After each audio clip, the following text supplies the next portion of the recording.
Hey there, and welcome to this explainer. Today we're going to talk about something that literally every single one of us faces, especially right now while you're growing up and really figuring out who you are. Think of this as your personal survival guide for making tough choices. Have you ever felt totally stuck in a storm of different opinions? Like, maybe everyone wants to play dodgeball, but you know for a fact it's against the playground rules, and you're just not quite sure how to stand your ground. Well, today's source material gives us some absolutely incredible, time-tested advice on how to do exactly that. It's all about how to show your true colors when the pressure is really on. So think about this for a second. When you're hanging out with your friends or maybe just sitting in class, do you ever wait to hear what someone else thinks before you give your own opinion? Like, if a friend says a movie was awesome, do you just nod along and agree, even if you secretly thought it was kind of boring? Or even worse, if a group of kids decides to do something that you know deep down is wrong, do you just go along with it anyway? Look, it's a huge problem. Letting the crowd make our decisions for us, it happens to the best of us. But today, we're going to learn how to break that habit for good. Okay, let's dive right into our first section, rock solid or pliable reed, choosing your foundation. To kick things off, our text introduces us to a pretty famous character from a classic book called Pilgrim's Progress. Meet Mr. Pliable. Now, pliable is the kind of guy who's, well, what you'd call accommodating. Basically, that means he just goes along with whatever anyone else wants to do.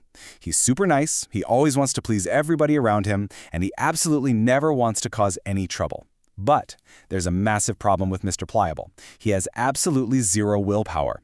When the pressure is on, he just bends to whatever the people around him want. He just doesn't have his own strong foundation. And this brilliantly illustrates the difference between two very different types of people. The text compares a person like Pliable to a reed shaken by the wind. Just picture a tall, super skinny piece of grass right next to a pond.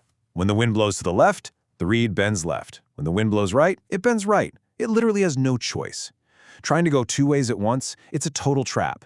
If you don't practice making your own choices, your character gets wobbly, kind of like a house built on sand. But the alternative, being firm like a rock. Building your house, building your character, on a solid rock foundation means you make a decision and stick to it at any cost. You stand tall no matter how hard that wind is blowing. All right, moving right along to section 2. Don't follow the crowd. Who is your conscience?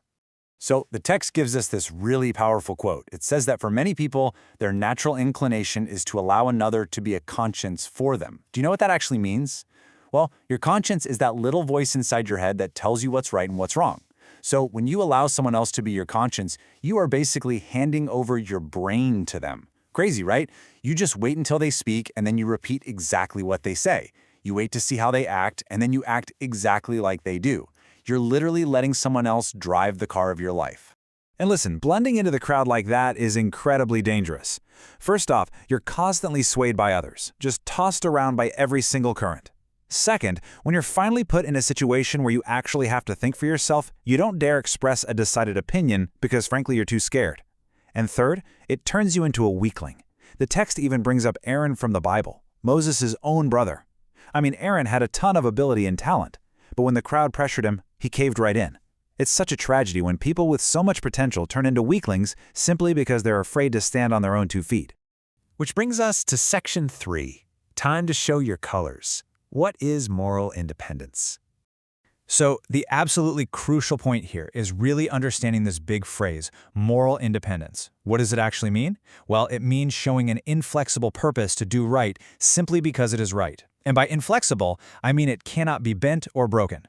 When you have moral independence, you aren't doing the right thing just to get a reward or to look cool or because your friends are doing it.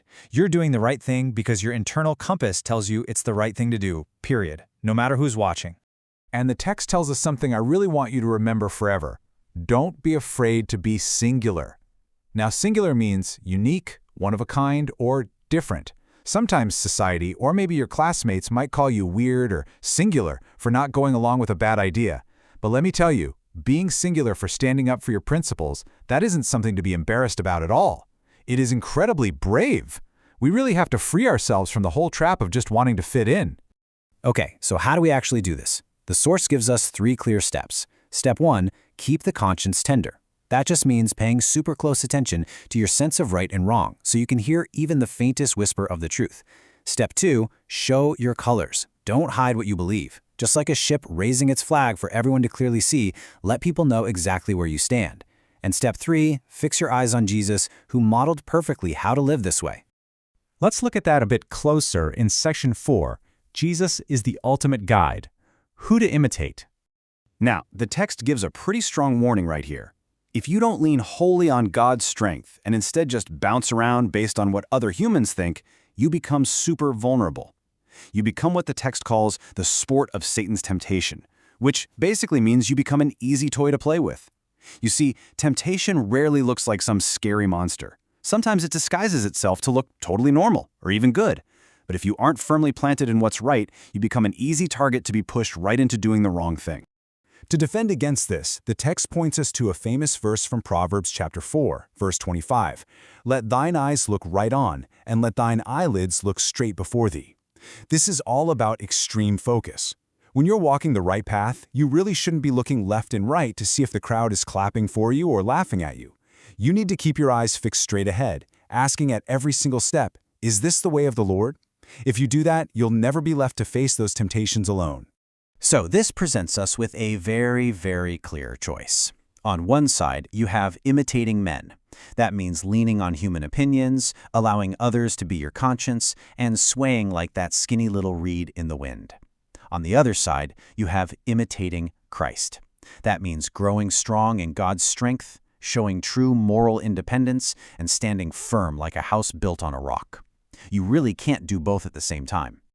And that leads us to the absolute ultimate secret to moral independence, delivered straight from our text. Do not imitate men. Study your Bibles and imitate Christ. This is the ultimate call to action. Stop waiting to hear what someone else thinks before you decide what's right. Go straight to the source, figure out the right thing to do, and then just do it with a totally inflexible purpose. So I want to leave you with this final thought today. The pressure to fit in? Yeah, it's always going to be there. The wind is always going to blow. But next time it does, when your friends are all going one way and your conscience is pulling you the exact opposite way, what will you do? Will you bend like a pliable reed, or will you stand firm on a rock-solid foundation and show your true colors? The choice is entirely up to you. Thank you so much for joining me for this explainer, and I'll catch you next time.